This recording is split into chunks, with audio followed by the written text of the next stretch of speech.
Γράφει τώρα. Λοιπόν, το οικόπεδο είναι αυτό. Τερματίζει στις πέρα ελιές στον ορίζοντα και δεξιά τερματίζει εκεί σχεδόν στο Πεύκο. Αυτή εδώ είναι η θάλασσα. Ο Νίκος, η θάλασσα, η Εύβοια. Πολιτικά Αρτάκι και προς τα εκεί Χαλκίδα.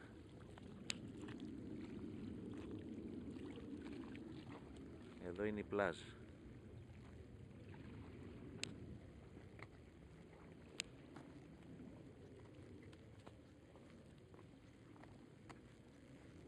Εδώ είναι η παραλία. Στείλουν τις ομπρέλες για μπάνιο. Λοιπόν, το οικόπεδο ξεκινάει από αυτόν εδώ το φράχτη. Ξεκινάει από αυτό εδώ το παλούκι πίσω από το τζιπ. Ανεβαίνει πάνω πέρα σε εκείνες τις ελιές στο βάθος και τερματίζει απέναντι στο άλλο κτήμα πέρα, εκεί στον Πεύκο κοντά, στη Σικιά.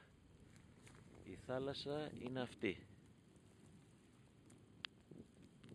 Λοιπόν, εδώ είναι το γειτονικό κτήμα του οδοντίατρου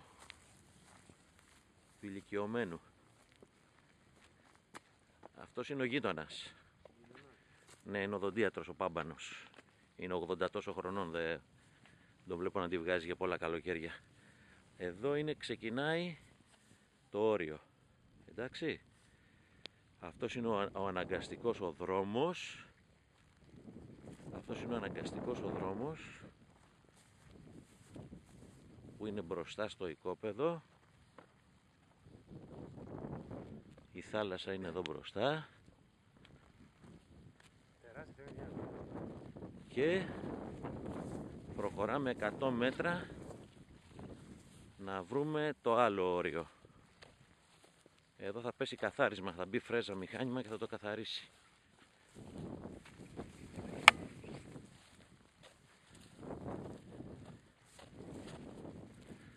Λοιπόν, τα καλάμια αυτά θα φύγουνε. Είναι η πλάζα από κάτω, η θάλασσα. Εδώ κάπου στα καλάμια ήταν το παλιό το ένα οικόπεδο. Να και μια γάτα.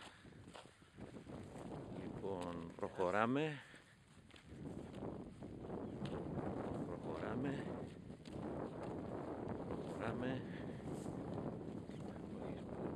Εδώ είναι το άλλο όριο του κτήματος. Είμαστε σχεδόν ακριβώς 100 μέτρα.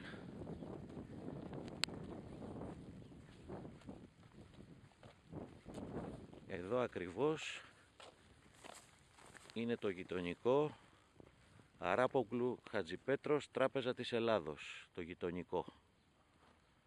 Και ανεβαίνουμε γύρω στα 110 μέτρα πάνω με τη μάντρα του. Όσο φαίνονται αυτές οι ελιές και πιο πίσω, οι μικρές, οι λίγες. Κάτσε λίγο Νίκο. Να η θάλασσα, να τα αρμυρίκια. Και ίσχυε εδώ πέρα κάργα, Έχει. Πάμε λίγο προς τα πάνω τώρα. Εδώ είναι το κτήμα.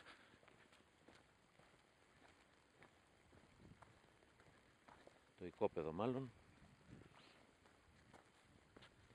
Είναι 10,6 στρέμματα ή 10.600 τετραγωνικά μέτρα. Η θέα του είναι αυτή. Αυτή είναι η θέα του. Και η παραλία μπροστά είναι για μπάνιο. Και για να ρίξει σκάφος.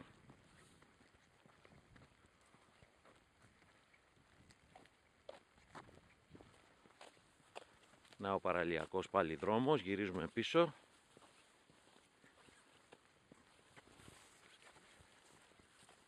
Προβλέπεται να ανοιχτεί, αλλά μέχρι στιγμής σταματάει εκεί που έχω το τζιπ. Και αυτό είναι καλό γιατί έχει ησυχία. Δεν θα έρχονται όλοι οι βλάχοι από τη Θήβα και από τη Χαλκίδα για μπάνιο.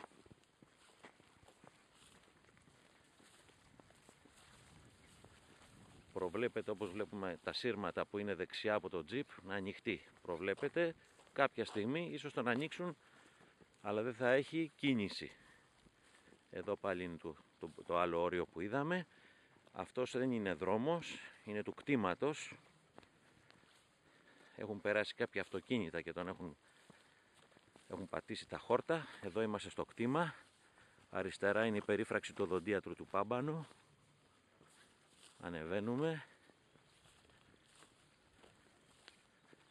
Ανεβαίνουμε. Δεξιά είναι το κτήμα μέχρι εκεί που φαίνεται τα πολλά τα δέντρα.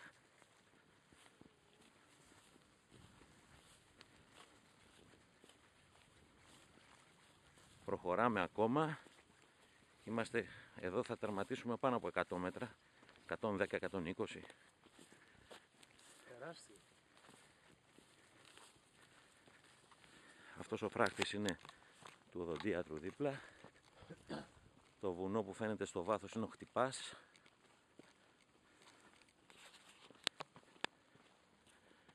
Αυτό εδώ μέσα εξακολουθεί και είναι το κτήμα. Μέχρι πέρα εκείνο το δέντρο το μεγάλο.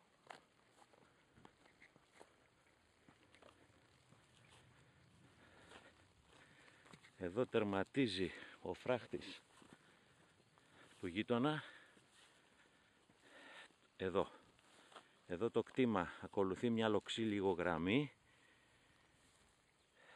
και πηγαίνει σε αυτές εκεί τις ελιές, σε αυτήν εκεί την ελιά, συνεχίζει πέρα για να βρει το... Άστο να έχει.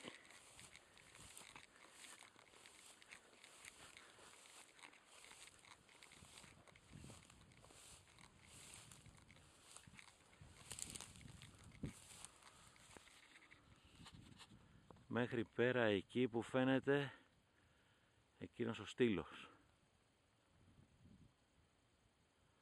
Αυτός ο μεταλλικός, ο στήλος.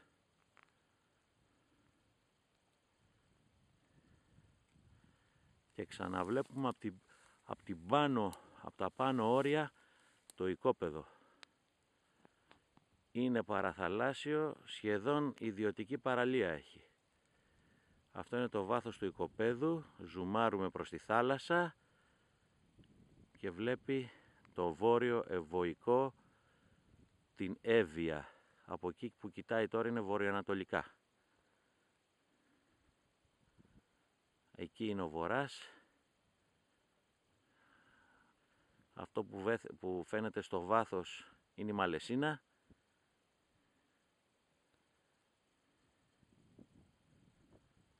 Ο κόλπος είναι κλειστός, δεν βγάζει μποφόρ πολλά. Ναι, εδώ βλέπουμε τον Νίκο μέσα στο κτήμα. Και εκεί πέρα στο βάθος φαίνεται η ελιά που είναι το όριο πέρα κάτω.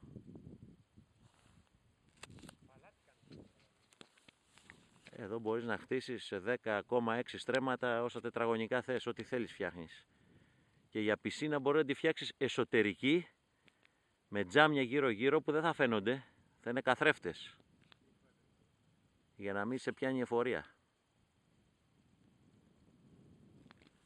Λοιπόν, ξανά, από εκεί δεξί, από εκεί κάτω, μέχρι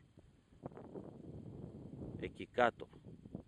Πέρα κάτω σε εκείνο το δέντρο, η γωνία του κτήματος είναι 100 μέτρα παραλία. Και 110 αλλού και ως 120 το βάθος του οικοπέδου, σχεδόν τετράγωνο.